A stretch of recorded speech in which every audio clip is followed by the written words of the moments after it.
The DTG is a standard Epson 2200 printer, except for one fact: it's modified to be able to print on garments. A normal printer and the printer drivers will run on a standard settings to print on paper. The DTG, however, because it prints on t-shirts and fabric, the settings or the print modes need to be set up for this application. To do this, we go to our Start button on our taskbar. We choose Printers and Faxes. We right-click on our Epson Style Photo 2200 print driver icon. We choose Printing Preferences. We go down to the bottom right-hand corner, click on our Advanced button, and then right above the area there where the basic button is, you'll see Show This Screen First. We want to check that box so that this screen is the first screen to always come up.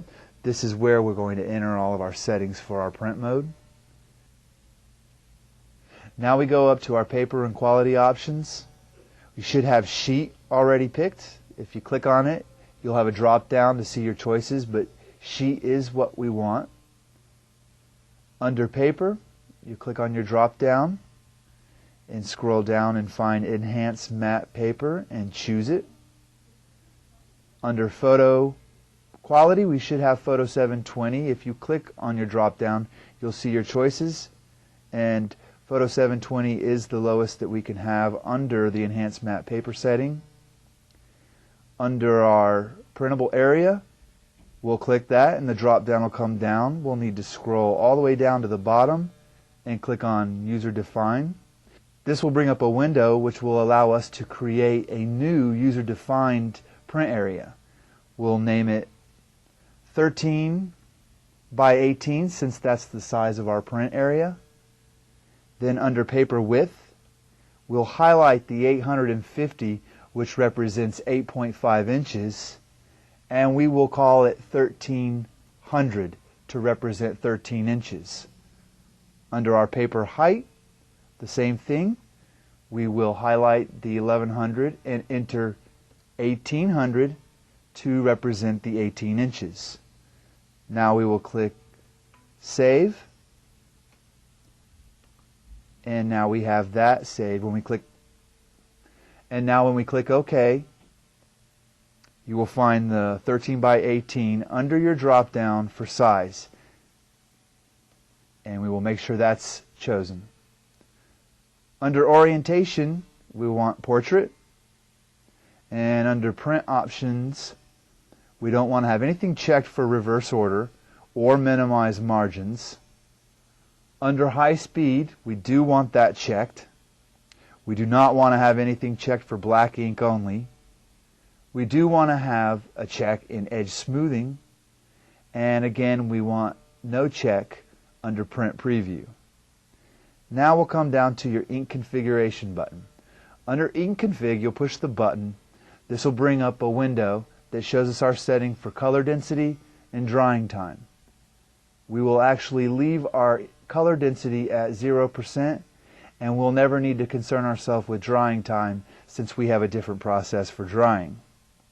We'll click OK. Now we'll move over to our color management. Our default color management should be set for color controls 1.8 gamma. If it is not, however, that's what we would want to choose. We will now come down to color mode. We'll click on our drop down, and we will move down our drop down to Charts and Graphs. We find Charts and Graphs is a great choice for all the multi-purpose printing that we'll be doing. Now we'll come down to brightness.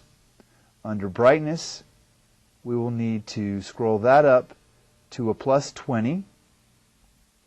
Under contrast, we will leave that alone at 0.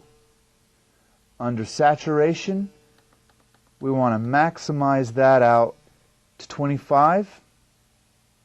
Then in our cyan and our magenta are colors that pretty much come out vibrant to begin with. However, our yellow is one that has trouble coming in vibrant in print on t-shirts. So we actually bring the cyan down -20.